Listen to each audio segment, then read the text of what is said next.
Hello friend, आपका अपना YouTube channel Faizan electrical में आप लोगों को स्वागत है। आज की इस वीडियो में हम आप लोग को समरसेबल का जो पैनल आता है, पैनल बोर्ड जिसके जरिए से हम समरसेबल मोटर को चालू करते हैं, वो ख़राब हो जाए तो उसकी इस प्रकार से हम बनाएंगे।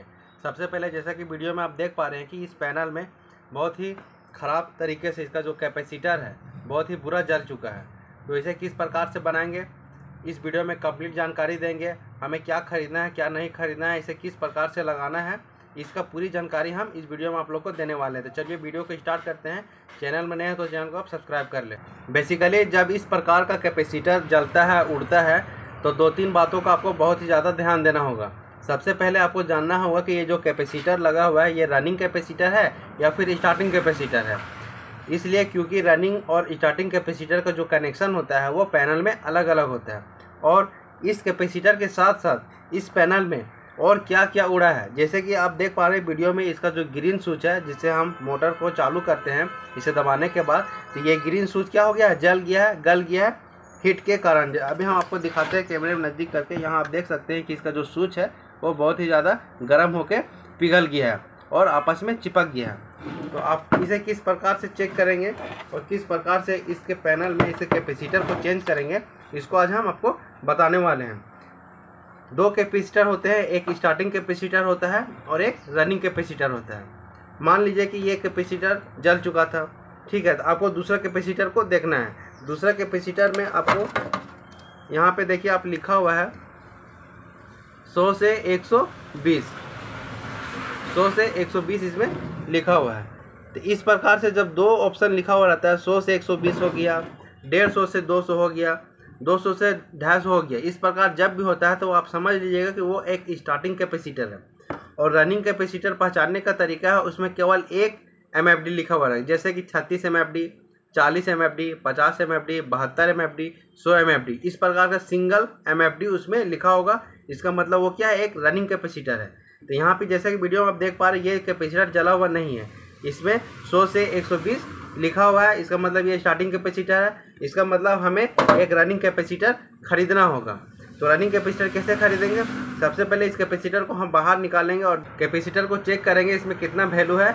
उसी प्रकार से हम इसे मार्केट में खरीदेंगे और फिर इसमें लगाएंगे। दूसरा चीज़, इसका जो स्विच खराब हो गया था तो उस स्विच को भी हमको लेना है। ये स्विच था ग्रीन बटन जिससे हम चालू करते हैं। तो आप ये ग्रीन बटन किसी भी मार्केट में आप जा बोलिएगा हमको पैनल का ग्रीन बटन दीजिए स्क्वायर साइज में, तो वो आपको दे देगा। उसको ला के लगाना है और कैसे लगाना है उसको भी हम आपको वीडियो में बताते हैं। सबसे पहले जले हुए कैपेसिटर को हम बाहर निकालेंगे और बाहर निकालने के बाद हम चेक करेंगे कि ये कैपेसिटर कितना वैल्यू का है, कितना MFD का है। जैसे कि वीडियो में आप देख पा रहे हैं कि ये 50 MFD का एक कैपेसिटर है, रनिंग कैपेसिटर। तो जब भी आप याद रखें, रनिंग कैपेसिटर का जो कनेक्शन होता है वो येलो और रेड के साथ होता है। रनिंग कैपेसिटर का जो कनेक्शन होता है येलो और रेड के साथ होता है। ये बात को आपको ध्यान रखना है, तभी जाके आप इसका कनेक्शन कर पाएंगे। तो आप इस कैपेसिटर को पेचकस की मदद से इसे खोल लेंगे और फिर इसमें आप नए कैपेसिटर को इंस्टॉल करेंगे।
इस प्रकार से कैपेसिटर को चेंज करने के बाद अब स्विच को चेंज करना है। स्विच को चेंज करने के लिए हमें स्विच को देखना है कि किस डायरेक्शन में स्विच लगा हुआ है।